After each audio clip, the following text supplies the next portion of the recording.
YouTube channel Punyark कृति के सभी दर्शकों को कमलेश पुण्यार्क का सादर अभिनंदन।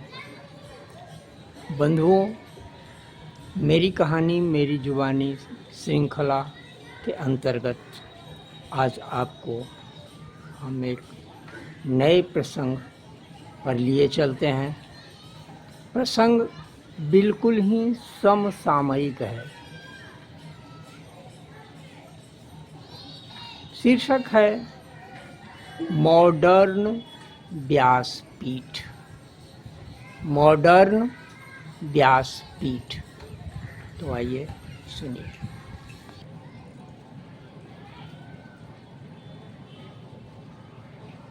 आने वाले कलिकाल की बुद्धिहीनता, शक्तिहीनता को ध्यान में रखते हुए श्रुति स्मृति परंपरा की भावी दुर्बलता पर विचार करते हुए ज्ञान के सम्यक न्यास हेतु महर्षि व्यास की उत्पत्ति हुई द्वापर कली के संध्या काल में, और लगभग यहीं से प्रारंभ हुई हमारी पुस्तकीय परंपरा। मूर्खाधिराज मैकालेवादियों की मंद बुद्धि और समझ के अनुसार ऐसा नहीं है कि पहले हमें लिखना ही नहीं आता था। लेखन सामग्री नहीं थी हमारे पास, बल्कि लेखनी पुस्तकी विधा को हमने प्रश्रय ही नहीं दिया था कभी, क्योंकि हमारी मेधा इतनी प्रखर थी कि आवश्यकता ही नहीं थी लेखनी की। सिद्ध गुरु प्रदत्त श्रुति स्मृति परंपरा इतनी सुदृढ़ थी कि किसी बाह्य उपकरण की आवश्यकता ही प्रतीत नहीं होती थी। हमारे पास तंत्र योग की ऐसी विकसित विधियां थी कि आज के मॉडर्न डिवाइस की तरह एक मेमोरी कार्ड से दूसरे मेमोरी कार्ड में सहज ही डाटा ट्रांसफर हो जाता था, जब कभी भी गुरु की कृपा हो जाती थी। पौराणिक गुरुकुल परंपरा में ऐसे सैकड़ों उदाहरण भरे पड़े हैं। दुर्भाग्यवश या कहें कली कालवशात विगत 5135 वर्षों में शनई शनई ये सब लुप्त होती गई। लुटेरे मुगलों की बर्बरता और गोरंड म्लेच्छों की कुटिलता ने भारतवर्ष की संस्कृति को नष्ट भ्रष्ट करने को जरा भी कसर न छोड़ा। रही सही संस्कृति को हम स्वयं ध्वस्त करने पर विकल हैं, म्लेच्छ आचरण के प्रभाव में आकर। संस्कारहीनता कूट कूट कर भर गई है हमारे अंदर। गुरुकुल समाप्त हो गए हैं प्रायः। मैकाले के वंशजों की उत्तुंग अट्टालिकाएं कुकुरमुत्ते सी पसर गई हैं चारों ओर। मैकाले के वंशजों की उत्तुंग अट्टालिकाएं कुकुरमुत्ते सी पसर गई हैं चारों ओर, जहां शिक्षा के नाम पर सिर्फ अशिक्षा परोसी जाती है। टाई से लेकर जूते तक वहां उपलब्ध हो जाते हैं जबरन, यानी ज्ञान छोड़कर बाकी सब कुछ मिल जाता है वहां, और उसकी भी भारी कीमत देकर हम इठला रहे हैं, इतरा रहे हैं। श्री कृष्ण द्वैपायन महर्षि व्यास के तिरोभाव के पश्चात समयानुसार उनकी परंपरा के आधार पर ही व्यासपीठ नष्ट हुआ था। इस महिमामय उच्चासन पर विराज कर भारतीय संस्कृति और ज्ञान का उद्बोधन हुआ करता था। धर्म, अर्थ, काम, मोक्ष यानी जीवनोपयोगी सभी बातों के साथ साथ जीवनोत्तर लक्ष्य की बातें भी सिखलाई जाती थी, निर्विकार भाव से, निस्वार्थ भाव से। उन दिनों व्यासपीठ की अपने आप में बड़ी गरिमा थी, बहुत सम्मान था। कोई ऐरा गैरा नत्थु खैरा व्यासपीठ का अधिकारी कदापि नहीं हो सकता था उन दिनों। किंतु दुर्भाग्य, व्यासपीठ अब योग्यता का प्रतीक नहीं बल्कि आडंबर, कलाबाजी और नौटंकी का नमूना बनकर रह गया है। अति अयोग्य, निकृष्ट, संस्कारहीन, पतित, हत्यारे, लुटेरे, चोर, पॉकेटमार, जुआरी, शराबी, बाज सब के सब आ बैठे हैं इस व्यासपीठ। पावन व्यासपीठ अब नटनगाड़े भेड़ुओं का ऐसगाह बनकर रह गया है।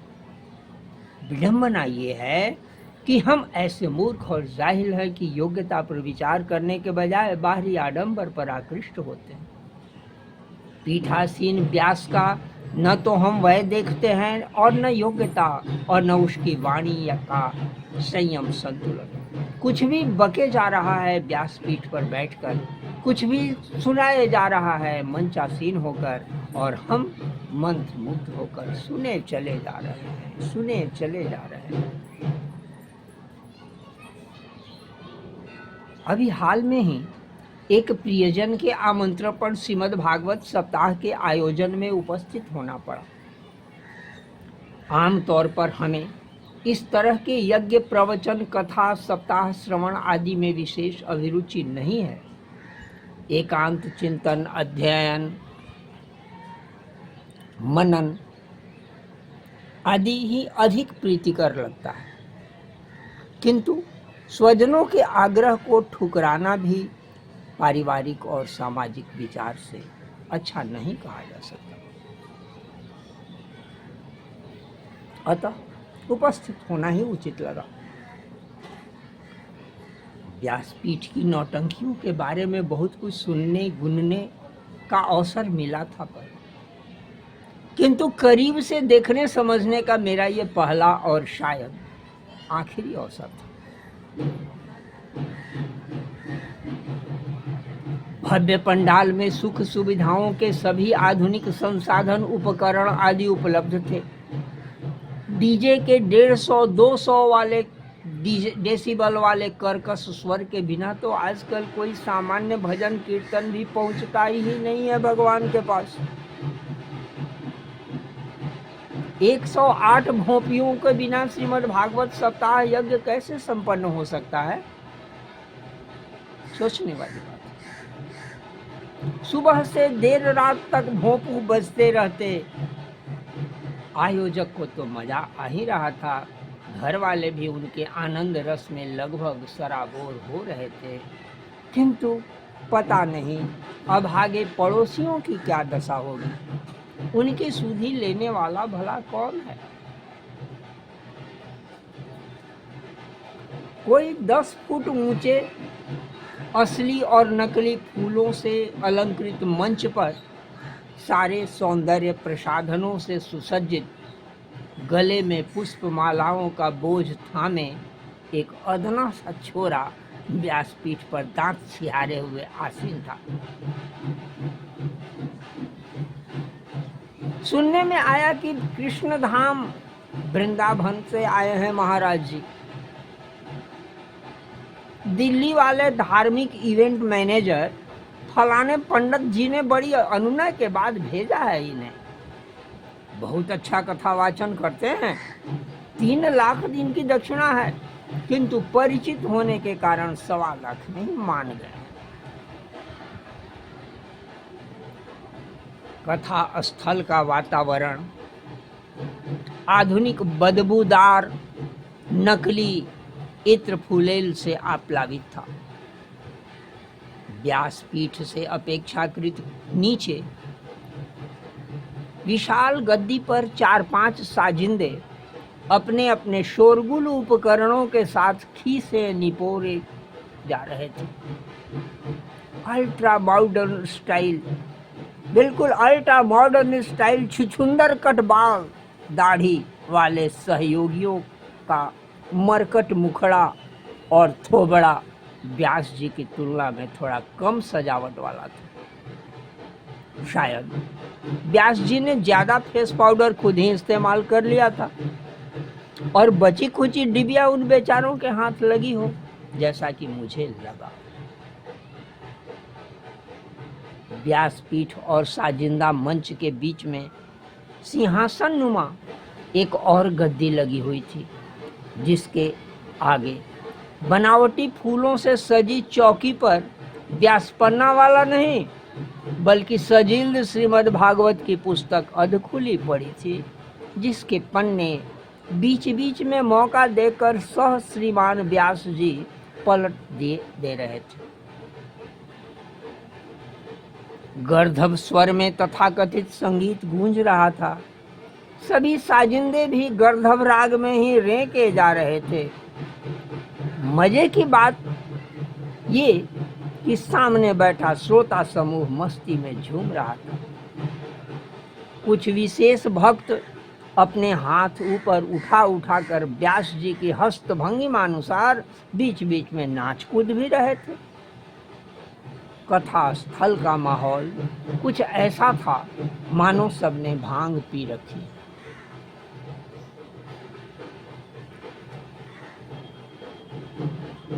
शुद्ध घी में बने मिष्टान और फलों का ठूसम ठूस अल्पाहार लेने के बाद चाय, कॉफी, कोल्ड ड्रिंक के 2-4 दौर निपटाकर करीब 9, साढ़े 9 बजे से कार्यक्रम आरंभ हुआ।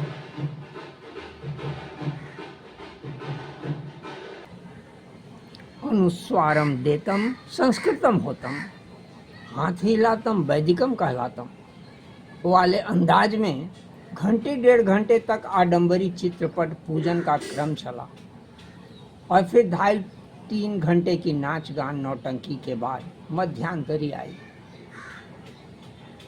डाइनिंग टेबल पर जमकर फरमाइशी भोजन लिया गया और फिर 2-2.5 घंटे का विश्राम, गपशप, फोटोशूट, सेल्फी, रील आदि का सत्र चला।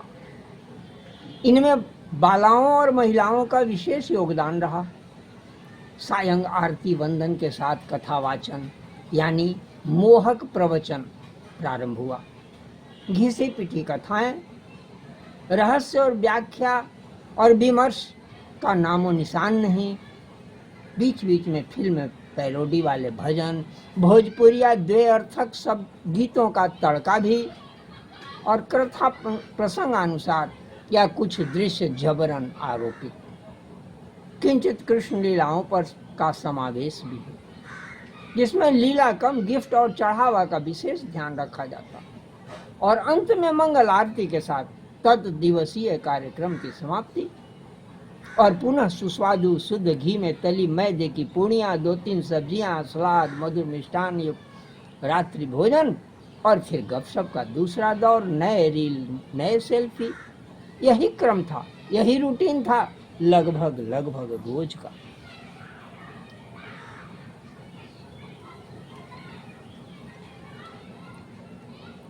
मेजबान जजमान ने मौका पाकर के मुझसे मेरी राय जाननी चाहिए एक दिन, जिसमें स्वतंत्र राय की गुंजाइश कम, वाहवाही सुनने की आशा अधिक थी। मैं उनके सम्मान में मुस्कुरा कर कहा, भाई जी, व्यक्तिगत व्यवस्था तो आपकी काबिले तारीफ है। स्वागत सत्कार में आपने जरा भी कोताही नहीं की है।